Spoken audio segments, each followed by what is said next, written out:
What's up everyone, Springer17 here, coming to you with another rambling review for the deluxe class G1 Optimus Prime that was released as part of the Legacy line. Picked this up quite a while ago.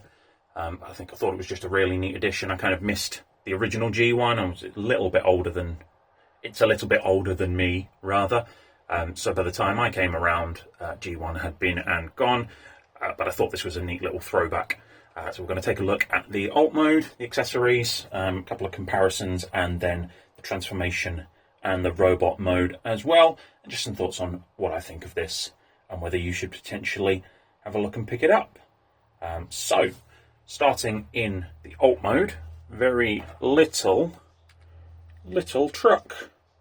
This thing is just adorable. I mean, it doesn't peg together excellently. It might just be me fumbling the transformation, to be honest, but it does hold together very nicely, and it looks very old school G1, just a solid blocky design. It's even got rubber wheels. Front ones are pinned on, these ones just mushroom pegs. And just the colours of this are great. There's a little bit of a colour mismatch. I don't know how well that's coming across on camera. You can tell the different type of plastics that they've used up here, but it does look really cool. Nicely painted smokestacks, chrome on the gas canisters here, but not used up on the smokestacks, and obviously chrome on the front bumper and the grille, headlights, and the line going around the front there.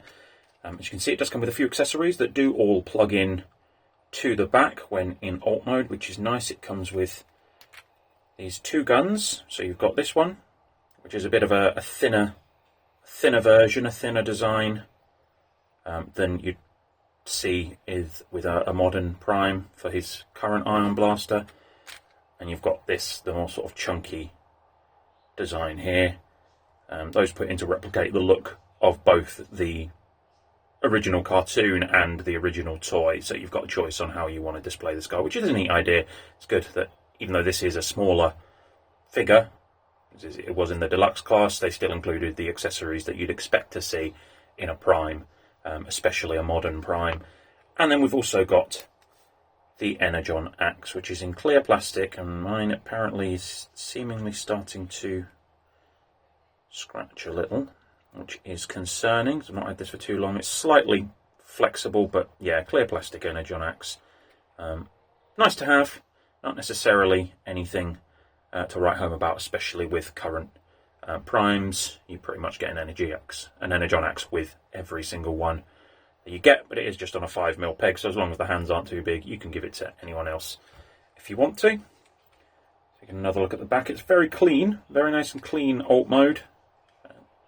Sort of matches the G1 aesthetic quite nicely, that being very simple. It's a very simple transformation that we'll see in a minute.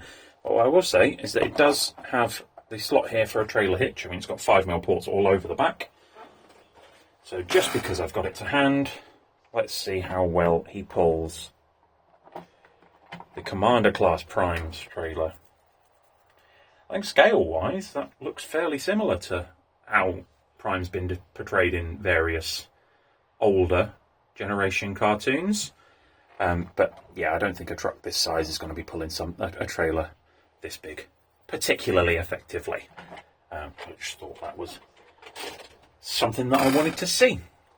So let's take a look at the transformation. So that everything is held together with sort of the arms. So the arms peg into the legs, they peg into the sort of above where the wheels are, and they form the wheel well. So you want to pull those off first. So just pull it by the smokestacks. The one advantage that I have found that this has over the Commander class is that the smokestacks are actually a bit more rigid, they're a bit more solid, so they don't spin around as easily. They don't have to for the transformation. You don't have to move them out of the way or anything. So that's probably why, but they are much more solid. I've not had them come out. You can pull them out, but they're not going to randomly spin around or flop all over the place like I have seen with the Commander class Prime. So you fold out the arms just like every good Optimus should. Fold down the legs. And as you can see, we're almost there already. I love the simplicity of this transformation.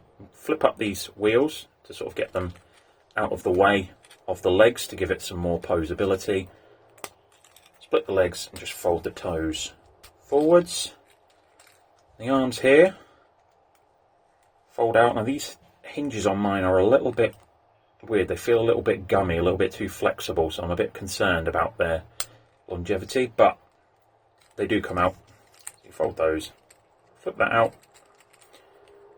spin it round, flip it back in, and then Prime's got hands that aren't separate pieces.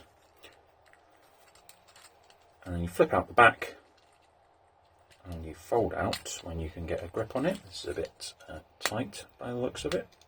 There we go. Get the head popped out. And that is the Legacy G1 Prime. Now, of course, you can hold any of his weapons. We've got the two different variants of the Ion Blaster. They fit in quite nicely. They look very cool, very glossy. You've also got the Energon Axe that, again, slides over his hand very nicely. Got a little bit of a play in there, so you could pose that as well if you needed a different angle. You can kind of, with the 5mm port on the back, you can store one of the weapons on there.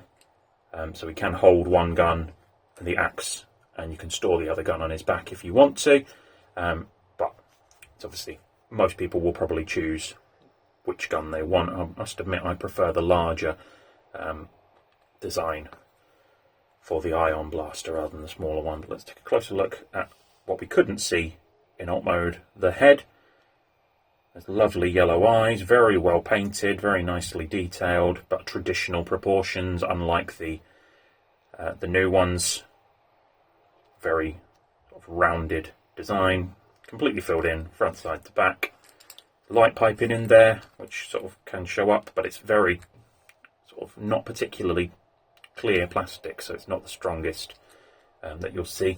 One last accessory that this Prime does have is a matrix, because what good is a Prime without a matrix? Now let's see if I can pop this out without launching it across the room. We've got this little clear blue matrix piece here, which is a different mould to what you would see in most of the recent or modern Primes, but it is still just a matrix. You can't really do anything with it. You can't hold it, you can't wield it or attach it to anything else unless you plug it onto another 5mm port. So that normally just sits in there, and you can kind of just about see it through the windows here. So that's my little G1 Deluxe Class Prime, and just for a comparison, here he is with the Earthrise, the Dead Prime, the alternate universe, so the one that gave us all trauma when we were younger. So significantly smaller, but obviously the Earthrise mould is a Voyager mould. But it still does look very nice. I like to see sort of the progression with the designs of the characters. So, yeah, just my brief look at the G1 Deluxe Class Legacy Optimus Prime. Feel free to like and comment, and I'll see you in the next one.